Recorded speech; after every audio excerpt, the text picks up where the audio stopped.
ठरलं तर मग या मालिकेच्या पुढील काही येणाऱ्या भागांचे लेटेस्ट त्याचबरोबर इंटरेस्टिंग अपडेट आपण आपल्या आजच्या या व्हिडिओमध्ये जाणून घेणार आहोत.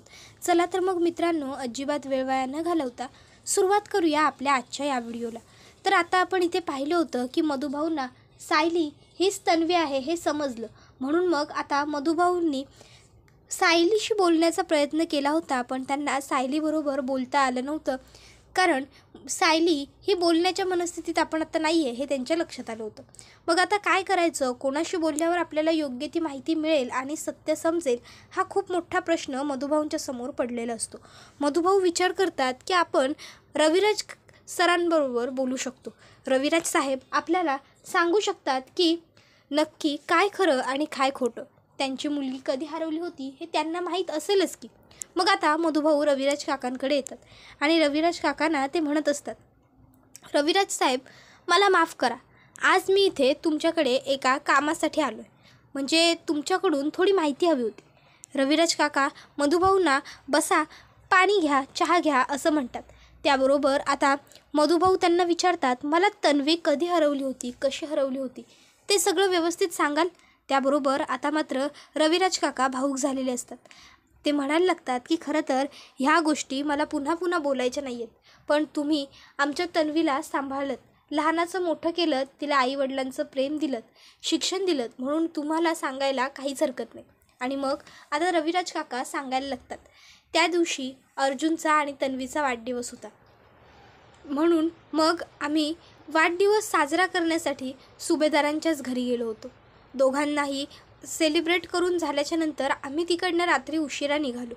आमच्या गाडीचा अपघात झाला आणि मग त्याच्यात आम्ही दोघं बेशुद्ध झालो. तन्वी तिकडनं उठून निघून गेली. मी तिला शोधत राहिलो, पण मला थेट भेटली ती 22 वर्षांच्या नंतर, पण त्याचाही काही उपयोग झाला नाही. आता रविराज काका रडायला लागतात. त्याबरोबर मधुभाऊ त्यांच्या खांद्यावर हात ठेवतात आणि जाऊ द्या, जे घडलं ते घडलं, रडू नका आणि नाराजही होऊ नका, ज्या गोष्टी होतात त्या काहीतरी विधिलिखित असतात म्हणूनच घडतात असं म्हणतात. त्याबरोबर लगेचच आता रविराज काका हे मधुभाऊंची माफी मागतात आणि मधुभाऊंना म्हणायला लागतात की तुम्ही आमच्या मुलीवर एवढं प्रेम केलं, तिची एवढी काळजी घेतलीत, तिला बापासारखं सांभाळलं, तिला ज्या वेळेस गरज होती त्यावेळेस आसराही दिलात आणि आमच्या मुलीने तुमच्यावरती नको ते खोटे आरोप केले, त्यासाठी माफ करा तिला. खरं तर माफी मागण्याच्या लायक नाहीच आहे आणि तिला गुन्ह्याची तिच्या शिक्षाही मिळालेली आहे. त्याबरोबर मधुभाऊ म्हणत असतात की जे व्हायचं होतं ते सगळं होऊन गेलं आहे रविराज साहेब, आता बोलून उगाच आपण जुन्या आठवणी उगाळत बसायला नको. मला फक्त एवढं सांगा, तन्वी हरवली ती तारीख तुम्ही सांगू शकाल का? त्याबरोबर आता मधुभाऊ असा प्रश्न विचारतात तर रविराज काका सांगतात की हो सांगू शकतो ना, 1 सप्टेंबर आणि मग पुढे ते सालसुद्धा सांगतात आणि म्हणतात या दिवशी तन्वी हरवली होती, कारण याच दिवशी अर्जुनचा 10वा वाढदिवस होता आणि तन्वीचाही.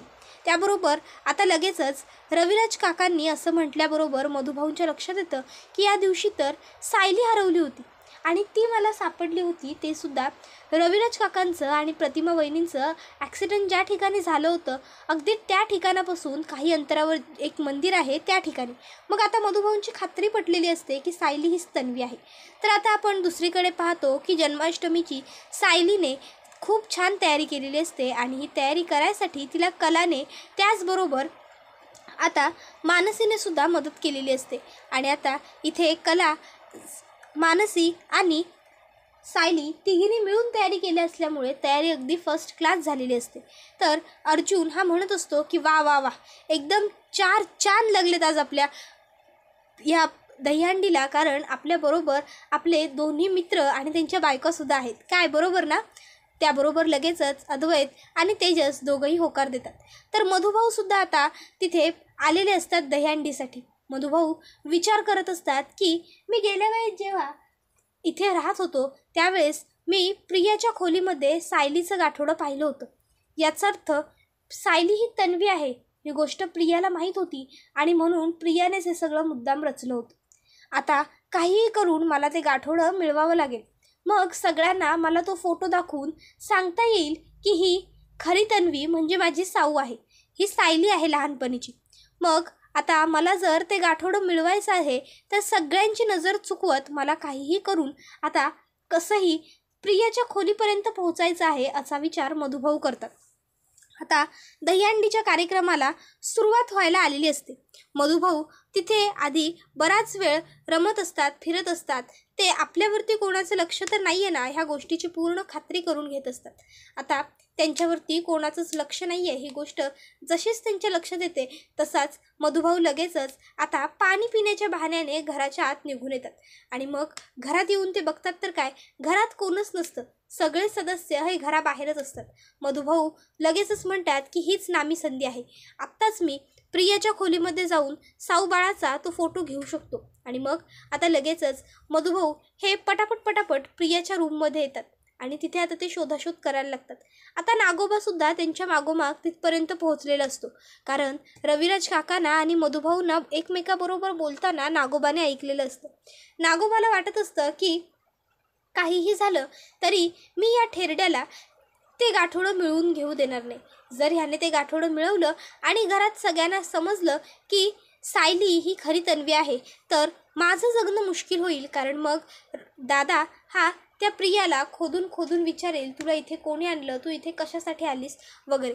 आणि एकदा का तिच्या अंगलट गोष्टी यायला लागल्या की ती सरळ अंग झटकते आणि खरं सांगून टाकते. जर तिने माझं नाव सांगितलं तर इतक्या वर्षांपासून मी जे स्वप्न पाहिलं आहे ते मातीमोल होईल. ही प्रॉपर्टी माझ्या खिशात येणं तर खूप दूरची गोष्ट राहिली. मला ह्या प्रॉपर्टीतली साधी फुटकी कवडीसुद्धा मिळणार नाही. नाही नाही नाही असं काही होता कामा नये. जर हा म्हातारडा माझ्या स्वप्नांच्या, माझ्या सुखाच्या आड येणार असेल तर मग मी ह्या म्हाताऱ्याचाच गेम कायमचा फिनिश करून टाकतो असं आता महिपत ठरवतो, असं आता नागोबा ठरवतो. मग आता मधुभाऊंना मारायचं हा तर त्याचा प्लॅन झालेला असतो. पण मधुभाऊंना कसं मारायचं हा खूप मोठा प्रश्न त्याच्यासमोर आलेला असतो. कारण जरी त्याने काहीही करून आता मधुभाऊंना गोळी जरी घातली तरीसुद्धा गोळीचा आवाज बाहेर जाईल किंवा तोंड वगैरे दाबायचा प्रयत्न केला तरीसुद्धा मधुभाऊ ओरडतील आणि मधुभाऊंचा आवाज बाहेर जाईल. मग आता काही झालं तरी मधुभाऊंचा आवाज बाहेर जाता कामा नये. मग त्यासाठी काय करता येईल असा विचार तो करत असताना त्याला आता खाली डायनिंग टेबलवरती एका केळ्यामध्ये चाकू खुपसलेला दिसतो आणि तो विचार करतो, चाकू वार. आणि मग तो पटकन धावत खाली येतो. तिथला तो चाकू उचलतो आणि ताबडतोब तिकडनं वरती येतो आणि मनात म्हणत असतो, मधुभाऊ आता तुमचा खेळ कायमचा खलास. अहो कशाला तुम्ही उगाच ह्या नसत्या भानगडीत पडलात. कुठे नाही ते तुमच्या त्या सायलीला आणि बाकीच्या अनाथ मुलांना बापाचं प्रेम मिळत होतं. आता बिचाऱ्यांच्या डोक्यावरून बापाचं ते छत्रही मला हिरावून घ्यावं लागेल. मला खूप वाईट वाटेल हे करताना, पण माझ्याकडे पर्याय नाही आहे ना. 2-2.5 वर्षे एवढी तुरुंगात काढली होती सुखाने बाहेरचं बाकी उरलेलं आयुष्य जगण्यासाठी. पण आता तुम्हाला पुन्हा देवाघरी जावं लागणार. असं म्हणत आता नागोबा आत आलेला असतो. महिपत मधुभाऊ यांना वाटत असतं की नागराजने आपल्याला बघितलंय, नागराज इथे आपल्या पाठीवरती आलाय. मग ते म्हणायला लागतात की हे बघा मी इथे काही घ्यायला आलो नव्हतो, चोरी करायला वगैरे आलो नव्हतो, मी ते फक्त माझ्या साऊबाळाचा फोटो घ्यायला आलो होतो. हे बघा इथे ते फोटो मी बघितले होते, मी फक्त एवढंच तपासायला आलो होतो, मला फोटो हवा आहे. नागराज साहेब माझ्यावरती विश्वास ठेवा, मी खोटं नाही बोलत आहे, खरंच सांगतोय. उगाच गोंधळ करू नका, सगळ्या सदस्यांना गोळा करू नका. कारण जर इथे सगळेजण आले तर उगाच खाली जो सण सुरू आहे त्याचा बेरंग होईल आणि मला अशी अजिबात इच्छा नाही की सणाचा बेरंग व्हावा. तर दुसरीकडे आपण पाहतो सायली, अर्जुन, घरातले इतर सगळे सदस्य, तेजस, मानसी, कला, अद्वैत हे सगळेजण आता छान पद्धतीने दहीहंडीची सगळ्यात अगोदर पूजा करतात आणि मग आता दहीहंडी फोडायला तयार असतात. त्याबरोबर लगेचच आता सगळ्यात अगोदर सायली आणि आता लगेच तिच्याबरोबर कलासुद्धा म्हणायला लागते की नेहमी तुम्हीच का दहीहंडी फोडणार, यावेळेस आम्ही फोडणार दहीहंडी. त्याबरोबर आता लगेचच त्यांना तेजस म्हणायला लागतो की दहीहंडी फोडणं म्हणजे तुम्हा बायकांचं काम नाही, तुम्हाला जितकं सोपं हे वाटतं तितकं सोपं हे मुळात नसतं. त्याबरोबर आता सायली म्हणत असते, तुम्हाला का असं वाटतं भाऊजी की बायकांचं काम नाही म्हणून? हे जर बायका आता सध्या प्रत्येक गोष्टीत पुढे आहेत तर त्या दहीहंडी वगैरे सुद्धा फोडू शकतात. आता तर आम्हीच दहीहंडी फोडणार असं मानसी सुद्धा म्हणते. त्याबरोबर लगेचच तेजस म्हणतो, ठीक आहे करा मग प्रयत्न. मग आता तेजस, मानसी हे एकमेकाला चॅलेंज करतात. त्यानंतर आता कला म्हणते की चल आपण आता करून दाखवूच या. त्याबरोबर सायली म्हणते, हो ग दाखवूच ह्या करून. ह्यांनाही वाटतं ना की बायका कुठेतरी कमी आहेत म्हणून. मग यांना कळायला नको का बायका कुठेच कमी नाही आहेत आणि यांच्या बायका तर कुठेच कमी नाही आहेत. चला मग आता लगेचच सायली, त्याचबरोबर आता सायली तसंच कला आणि मानसी ह्या तिघीही आता हंडीवरती सगळ्यात वरती चढतात आणि मग आता त्या दहीहंडीला सलामी देतात आणि मग फोडणारही असतात. आता त्या दहीहंडी फोडायला उभ्या असतात, पण इथे आता अर्जुन, तेजस आणि अद्वैत ह्या तिघांनाही टेन्शन आलेलं असतं. जर ह्या पडल्या मग त्या पडल्या तर त्यांना सावरायसाठी खाली कोणीतरी असावं, यासाठी आता ते तिघंजण खाली उभे राहिलेले असतात सपोर्ट सिस्टमसाठी. इतक्यात आता इथे आपण पाहतो की सायली ही त्या दोघींना म्हणत असते की काळजी करू नका, सांभाळून चढा, आपण ही दहीहंडी फोडू शकतो. बायकांनी ठरवलं तर बायकांना काहीच काम करणं अवघड नसतं. चला चला चला पटापट चला. त्याबरोबर आता कला आणि मानसी दोघीही वरती आलेले असतात. मग आता सायली म्हणते गोविंदा कोण बनणार. त्याबरोबर लगेचच आता कला म्हणते अर्थात तू. त्यावर सायली म्हणते मी का पण. त्याबरोबर लगेचच आता कला आणि मानसी तिला म्हणायला लागतात की अगं असं काय करतेस सायली, तुझ्या घरातलं फंक्शन आहे ते सुद्धा एवढं मोठं ग्रँड फंक्शन, मग तू त्याच्यामध्ये नको का असायला सहभागी. त्यावर आता दोघी मैत्रिणींनी समजावल्यावर कला म्हणते बरं ठीक आहे, तुम्ही एवढा आग्रह करताय दोघीजणी तर मी वरती चढते, पण माझी एक अट आहे. त्याबरोबर लगेचच सायली हिने असं म्हटल्यावर मानसी आणि कला म्हणते आता काय. त्यावर सायली सांगत असते की मी ज्यावेळेस हंडीवरती चढेन त्यावेळेस आजूबाजूला अर्जुन सर नसतील. त्याबरोबर लगेचच आता इकडे मानसी म्हणते ठीक आहे, अर्जुन भाऊजी नसतील याची मी काळजी घेईन. तर आता इथे आपण पाहतो की कला ही आता सायलीला सांगत असते की हे बघ घाबरू नकोस, कोण समोर आहे कोण नाही आहे या गोष्टींचा विचार आपण आपली कला दाखवताना करायचा नसतो. आपण फक्त आपल्या कामात तल्लीन होऊन जायचं असतं, मग्न व्हायचं असतं. मग काय सायली म्हणते की ठीक आहे आणि मग ती आता वरती नारळ काढते आणि हंडी फोडणारच असते. तर आपण दुसरीकडे पाहतो की नागोबा हे मधुभाऊंना धमकावत असतात. ते म्हणत असतात की नाही नाही नाही आता मी तुम्हाला सोडणार नाही आणि जिवंत तर अजिबातच नाही. त्याबरोबर आपण दुसरीकडे पाहतो की अर्जुन हा आता सगळ्या सदस्यांना आज अन्नपूर्णा ट्रस्टचा 50वा वर्धापन दिवस आहे आणि त्यानिमित्त शुभेच्छा. आजचा दिवस हा आमच्यासाठी फक्त दहीहंडी म्हणून स्पेशल नाही, तर आजच्या दिवशी कितीतरी अनाथ मुलांना त्याचबरोबर कितीतरी वृद्ध व्यक्तींना घरसुद्धा मिळालं आहे असा आजचा दिवस आहे, शुभ दिवस. त्याबरोबर आता अर्जुनने असं म्हटल्यावर पुढे तो लगेचच म्हणायला लागतो आज 50 वर्ष जरी अन्नपूर्णा ट्रस्टला झाली असली तरी माझी हीच इच्छा आहे, पुढेही आमची ट्रस्ट कायम अशीच चालू राहू दे. काय बरोबर ना. त्याबरोबर चैतन्य अर्जुनच्या खांद्यावर हात टेकत म्हणतो हो बरोबर, पण मित्रा काय आहे ना, चल आता हंडी फोडायला घेऊया, कारण काय आहे मुलींची हंडी फोडून झाली, उगाच उशीर व्हायला नको ना, आणि तसंही गोविंद तुलाच बनायचं. त्याबरोबर लगेचच अर्जुन म्हणतो की हो माझ्या लक्षात आहे, चला आपण निघू. मग आता चैतन्य अर्जुन हे दोघंही बाहेर आलेले असतात. बाहेर आता सगळे रेडी असतातच. अर्जुन हा मनातल्या मनात म्हणत असतो की मी हरलो तरी चालेल, सायली जिंकली पाहिजे. खरं तर यालाच तर प्रेम म्हणतात की एक हरला तरी त्याला काही फरक पडत नाही, फक्त दुसरी तरी जिंकली पाहिजेच. तर आपण आता पाहतो की इकडे सगळी पूजा वगैरे व्यवस्थित पार पडत असते. तर आता हे सगळं बघून प्रतिमात्या व्यवस्थित आहेत, नॉर्मल आहेत हे बघून रविराज काकांना बरं वाटत असतं. या अगोदर पूर्वीसुद्धा ज्यावेळेस तन्वी लहान होती त्यावेळेससुद्धा ते लोक इकडे दहीहंडी करायला यायचे. त्यामुळे रविराज काकांच्या मनात एक आशेचा किरण असतो की कदाचित इथे आल्यावर काहीतरी प्रतिमाला आणखीन एखादी गोष्ट आठवेल. तर दुसरीकडे आपण पाहतो की आता इकडे प्रताप आणि कल्पना हे दोघंसुद्धा खूप खुश असतात. त्यांनाही वाटत असतं की चला सगळं काही अगदी व्यवस्थित पार पडलं. शेवटी घरातलं कार्य हे पूर्ण होईपर्यंत घरातल्या स्त्रीच्या जीवाला शांतता नसते, ते खरं आहे. पुढे ती म्हणत असते की आता एवढी सगळी तयारी जरी झाली असली तरी जेवण केल्याशिवाय कोणीही जायचं नाही आहे. चला पूजा वगैरे झाली, दहीहंडी झाली, आता जेवून घ्या. सगळ्यांना ती बळजबरीने जेवायला घेऊन येते. सगळ्यांना जेवणं वगैरे वाढतात. सगळ्यांचं आदरातिथ्य ती अगदी मनापासून करत असते. प्रताप हे सगळं बघत असतो. प्रतापला वाटत असतं की चला आता हळूहळू कल्पना ही सुद्धा नॉर्मल व्हायला लागली.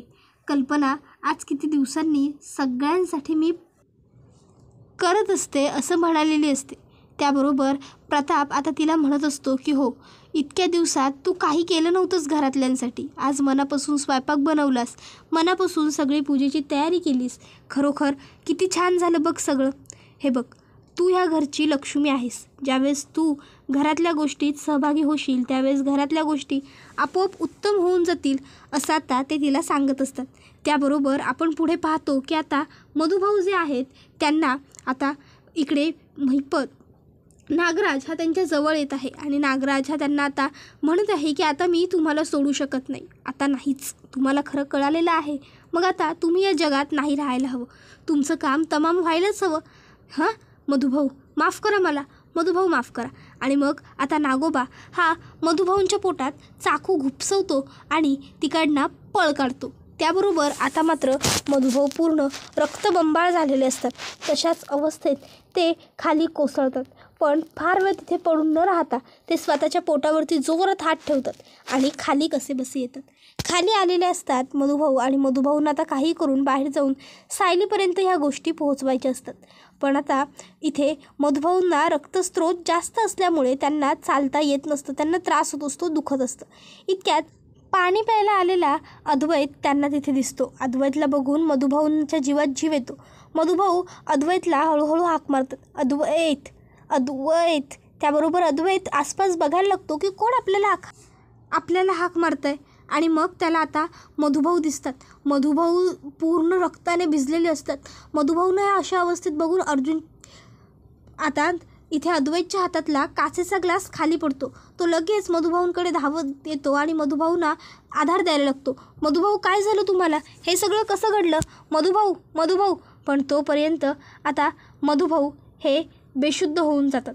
मधुभाऊ फक्त एवढेच शब्द बोलत असतात, सायलीचे आई बाबा, सायलीचे आई बाबा, आई बाबा. त्याबरोबर हा व्हिडिओ इथेच संपतो. आता इथे अद्वैतने तर सायलीच्या आईबाबांबद्दल मधुभाऊनं काहीतरी सांगायचं होतं हे ऐकलेलं आहे. मग आता तो ही गोष्ट अर्जुनला सांगतो की मधुभाऊंना सायलीच्या आईबाबांबद्दल काहीतरी सांगायचं होतं. त्यानंतर आपण पाहतो की आता मधुभाऊंना तपासण्यासाठी डॉक्टरांना बोलवलेलं असतं. तर आता इथे सगळ्या घरात लगबग होऊन गेलेली असते मधुभाऊंची तब्येत ही बघून. कोणी केलं हे सगळं, का केलं, कसं केलं, हे खूप सगळे प्रश्न सगळ्या घरातल्यांना पडलेले असतात. रंगाचा पूर्ण बेरंग होऊन गेलेला असतो. घरातल्या सणाला आता दुःखाच्या सावटात बदल पडलेला असतो आणि हे सगळं बघून पूर्ण आजींना खूप वाईट वाटलेलं असतं. त्याबरोबर हा व्हिडिओ इथेच संपतो. व्हिडिओ आवडला तर व्हिडिओला लाईक करा. चॅनलवर नवीन असाल तर चॅनलला सबस्क्राईब करा आणि बेल आयकॉन आठवणीने प्रेस करा, जेणेकरून तुम्हाला पुढच्या प्रत्येक व्हिडिओचं नोटिफिकेशन मिळत जाईल. धन्यवाद.